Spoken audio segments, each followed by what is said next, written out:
Globally, an astonishing 20% of the world's population, or 1 billion people, are cigarette smokers. From this number, nearly 80% are male smokers. In the United States, 14% of all adults are cigarette smokers, coming out to just over 34.1 million people. And 16 million Americans are currently living with a smoking related disease. This global and international pandemic is one that can not only be prevented, but can also save millions of lives by doing so. Cigarettes and tobacco products are one of the leading causes of death worldwide. In America, more than 480,000 deaths are attributed to cigarette smoking each year.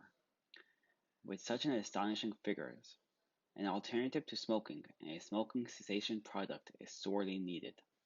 One that will not only help current smokers quit for good, but also one that mitigates the harmful effects of secondhand smoke. Enter Juul, a small, portable, rechargeable device that provides the nicotine fix so many smokers have come to rely on. Juul is not the first electronic cigarette, but it certainly is the most popular. Why then has Juul received such a bad rap, and why are there discussions on banning Juul devices in their flavored pods? This is another episode of the Brand Awareness Guys, coming to you today to discuss the rise and fall of Juul electronic cigarette devices. Juul e-cigarettes are wildly popular, particularly among the younger, more impressionable crowd. Their meteoric rise left them vulnerable to government action, and their slick marketing campaigns helped to cement their place as a go-to e-cigarette product. But was Juul an easy target for the government, or did they simply leave themselves vulnerable to an untimely lawsuit? The idea of an electronic cigarette is not a new one, and not one that was developed by Juul. Years prior to its inception, the rise of electronic cigarettes was simply off the charts, with users inhaling huge clouds of vapor, typically in the flavor of bubblegum, mango, candy, or any other sweet, flavorful choice.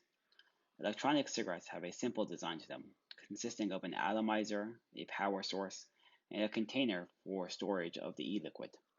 Instead of forming traditional smoke, this device forms vapor, which is why e-cigarette smokers are typically known as vapors. The atomizer within the electronic cigarette acts as a heating element that atomizes the e-liquid which produces this vapor.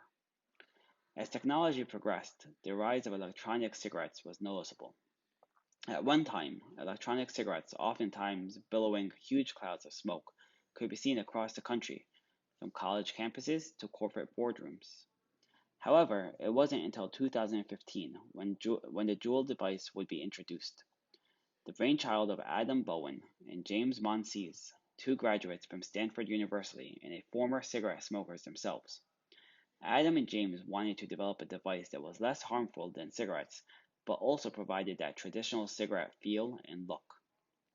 Juul, as compared to many traditional electronic cigarette companies, provided pre-filled nicotine pods. However, these pods utilize nicotine salts from leaf-based tobacco as their key ingredient. This nicotine salt gave a more forceful hit, and as a former cigarette smoker myself, provided a more realistic hit of nicotine. Although Juul's initial premise was based on good intent, the product found itself in hot water as it gained popularity. With its ease of use, slick design, and inconspicuous product resemblance to a USB device, Juul soon found itself popular amongst young adolescents, particularly teens in high school. An October 2018 study of 13,000 Americans found that 9.5% of teenagers aged 15 to 17 and 11% of young adults aged 18 to 21 currently use Juul, and that teenagers aged 15 to 17 are 16 times more likely to be Juul users than 25 to 34-year-olds. While Juul initially set out to eliminate tobacco usage, it had accidentally created a new market of users, many of whom may develop a nicotine addiction. Although these users weren't smoking traditional cigarettes, they were now hooked on nicotine, leading to a higher probability that they would try a cigarette or simply continue to utilize Juul's own device and product. Looking into the reasons that Juul became so popular among adolescents, we found a multiple of reasons. Firstly, Juul provides a slick, almost cool-looking device from which nicotine is drawn. You see, traditional cigarettes and tobacco-related products were on a decline with less usage amongst the younger crowd. With the introduction of Juul, adolescents were not only drawn to its cool factor, but also to its fruity flavors. In addition, a study by Stanford University in analyzing adolescents' perceptions of risks and benefits of conventional cigarettes and e-cigarettes found that some of the participants believed that e-cigarettes did not contain nicotine. No nicotine, only water vapor. Additionally, the 2017 Truth Initiative survey found 63% of teens and young adults did not understand that the Juul products they used always contain nicotine. Lastly, Juul's resemblance to a flash or USB drive and its inconspicuous vapor production led to many teens utilizing the devices at school, many times in class without the risk of getting caught. In addition, the initial pod name descriptions were often cool and trendy sounding, such as cool cucumber and classic menthol, making these products more enticing and more likely to draw in the younger adolescent group.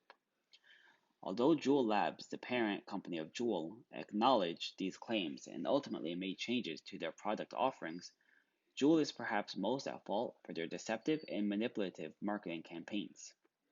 Many of Juul's early marketing campaigns were youth-oriented, with prominent use of social media, youth-friendly themes, and young models pictured using Juuls. In July 2019, Juul spent thousands of dollars to promote Juul as a smoking cessation to kids in schools. Juul made false claims about it being completely safe and presented opportunities for teens to become influencers for the company. In addition, a May 2018 Truth Initiative survey found that 74% of Juul users aged 12 to 17 obtained their Juul device from a brick-and-mortar store, 52% from a friend or a family member, and 6% online. For context, Juul estimates that 90% of its sales are in brick-and-mortar stores. The survey also found that 89% of youth attempts to buy a Juul online succeeded. However, Juul changed its age verification policies in October 2008 in response to an FDA pressure, with employees manually checking driver's licenses against public records for exact matches, rejecting anyone under 21, but also rejecting or deterring many adults.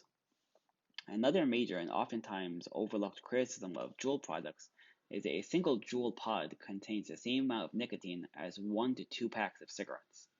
This nicotine content of Juuls is higher than the other e-cigarette brands, with its volume of e-liquid containing 5% nicotine, almost double the amount of other brands.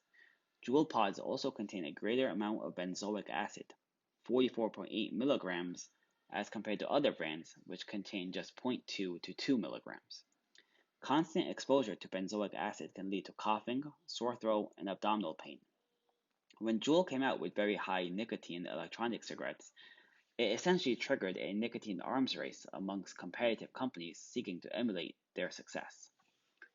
Yet another criticism of Juul devices is that Juuls are unique from other e-cigarettes and that they use nicotine salts rather than free-base nicotine in order to reproduce the effects of conventional cigarettes. Nicotine salts are also less acidic than free-base nicotine, making them easier to inhale. Additionally, nicotine salts are more readily absorbed into the bloodstream at a rate similar to conventional cigarettes. Due to its lack of irritation and easiness to inhale, users may be unaware of how much nicotine they are actually intaking.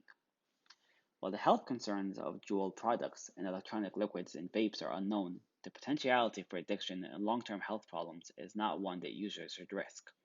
Unlike cigarettes, which have a long, well-documented list of health risks, Juul and other electronic devices simply do not. These reasons alone should suffice in not risking your own health and future on the unknown. Juul's meteoric rise has been slightly curtailed by government and government regulations. Juul agreed to make changes to its youth advertising practices as part of a settlement with the Center for Environmental Health, including not to advertise or promote its products in media whose audience is 15% or more under the age of 21, to not market or advertise on social media, to not use models under the age of 28 in advertisements, to not advertise within 1,000 feet of schools or playgrounds, to not sponsor or advertise at sporting events or concerts that allow people under the age of 21, to pay for or permit company employees or contractors to appear at school or youth-oriented educational programs, to continue to use the terms adults only or not for use by minors, which may entice minors to use Juul products, and to allow unlimited purchase of its products and set clear limits on bulk sales of Juul products at brick-and-mortar outlets. In addition, Juul announced that it would discontinue its mango, cream, fruit, and cucumber flavors that were sold through its online stores. The tobacco, mint, and menthol flavors would remain for sale. The discontinuation of these flavors would be seen as a way to help curb the use of its products by teens and young adults. While Juul's initial success and intentions may have been pure, their marketing to youth and young adults is simply unconscionable. The long-term effects of electronic cigarette use are simply unknown and cannot be taken for granted. Although Juul has proven to be one of the most effective means in quitting traditional tobacco-related activities, users should understand the risk associated with this addiction. So, have you ever tried a Juul device? Did it help you quit smoking? Leave a comment below.